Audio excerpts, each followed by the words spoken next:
Labrīt, cienījamie organizatori, uzņēmēji.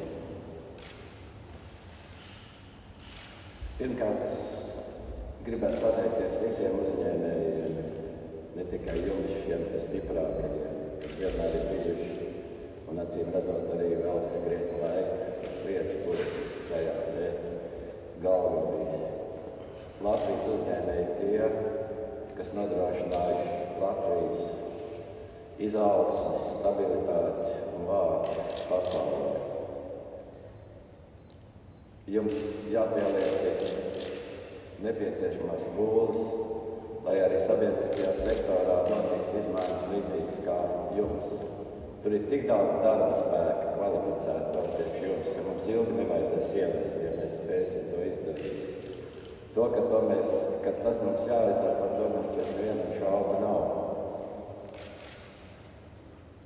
Es gribētu nedaudz padalīties par tādām savām sajūtām, kā attīstās pasaule un kāda varētu būt tā jūsu vieta, bet tās ir manas domas, un es aicinātu visus, kam interesē, un ir vajadzīga arī konkrēta palīdzība sadarboties ar mūsu nelielo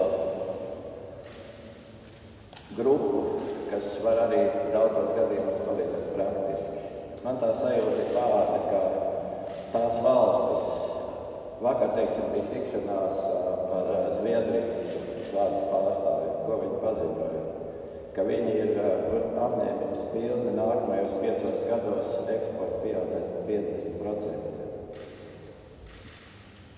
Ar viņu tomēr attīstīt situāciju tādu plānu, man liekas, tādi nereāli, bet acīm redzot, ka te jau ir Svetbankas pārstāvs, viņš to droši var apliecināt, kā tas varētu arī tur notikt. Ko tas nozīmē? Kāda mūsu tā stratēģija? Mēs varam kritizēt šo nacionālās attīstības plānu, bet man tiekoties ar daudz valstu vēstniekiem, sevišķi pēdējā laikā, Āfrikas un Āzijas puskomunistisko valstu pārstāvjiem, ko viņi saka, ka better trade than aid.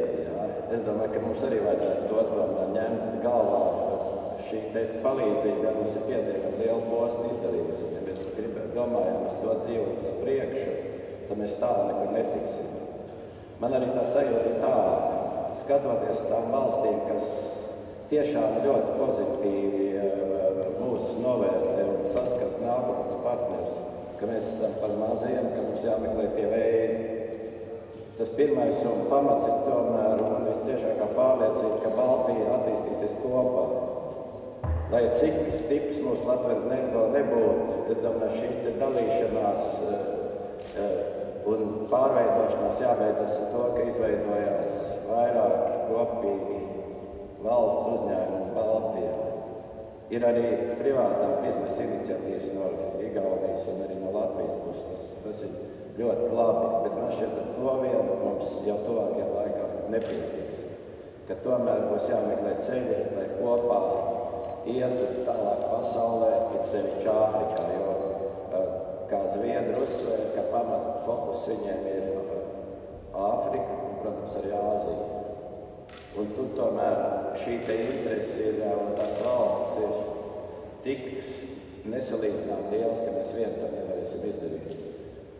Un šeit, ja ir interese un vēlme, mēs varētu, mūsu mazais kolektīvs varētu palīdzēt šeit stiprināt un veidot praktiskas saites gan tajās valstīs, gan arī tajās valstīs, ar kurām kopā uz turien doties. Ja mums ir tie, ar kuriem kopā doties, tie iezīmējas diezgan skaidri, tā ir Baltijas, Skandināvijas valstis, Polija. Vēl viens tāds ļoti lokāls, bet arī ļoti vispārīgs jautājums.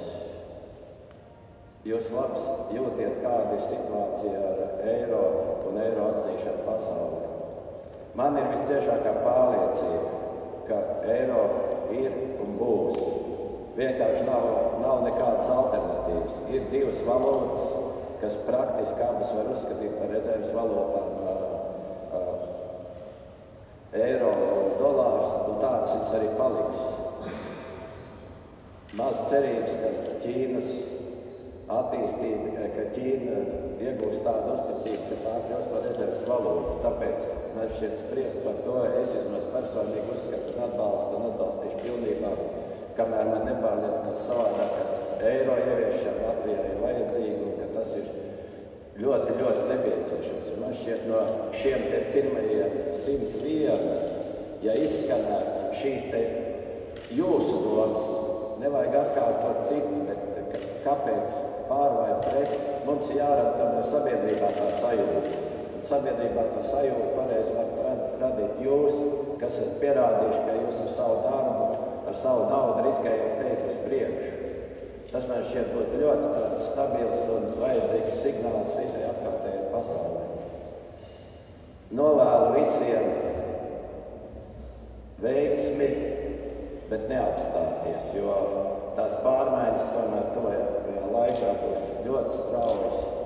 Bet jūs jau to protiet, tāpēc, lai mums kopā visiem veicās. Un es atraušos paziņot pirmo nomināciju.